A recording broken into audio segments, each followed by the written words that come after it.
Oui, Josépha, alors je, j'ai rajouté donc une vue pour ta saisie. Donc là, il n'y a aucun moyen de se tromper sur le bouton sur lequel il faut cliquer, hein, je pense. C'est sur l'accueil donc de l'application Contact. Quand tu cliques ici, bah, tu as juste un listing tout simple, hein, avec deux, trois petites choses qui peuvent aider à la saisie.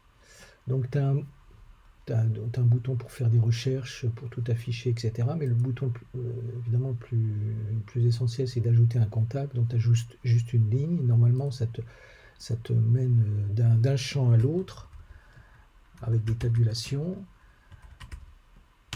Il y a deux champs un peu particuliers, c'est fonction et entité.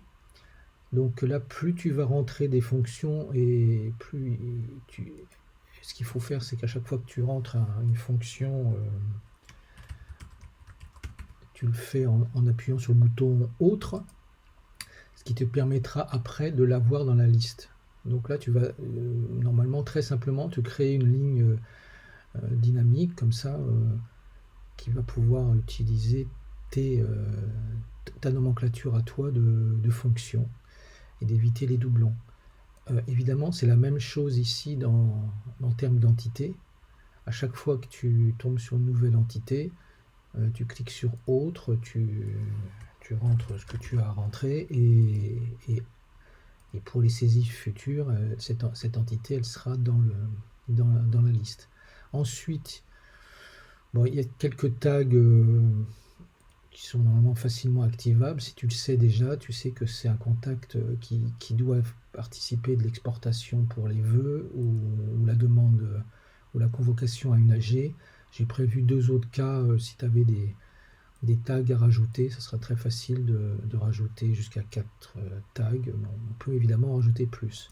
Là, tu as en option un petit endroit où tu peux mettre un petit post-it si tu as quelque chose à noter en particulier.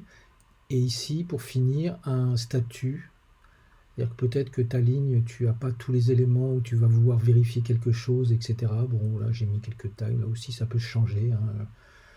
On peut qualifier certaines lignes pour pouvoir les retravailler plus tard.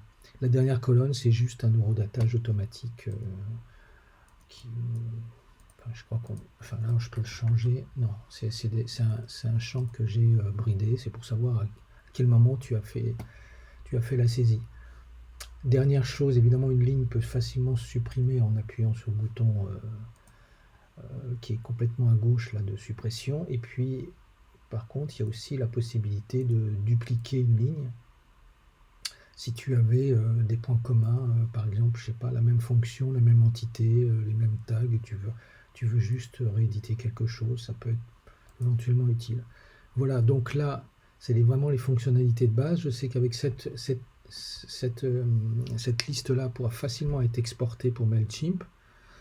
Et puis après, on pourra éventuellement utiliser cette base pour la réintégrer proprement à Contact avec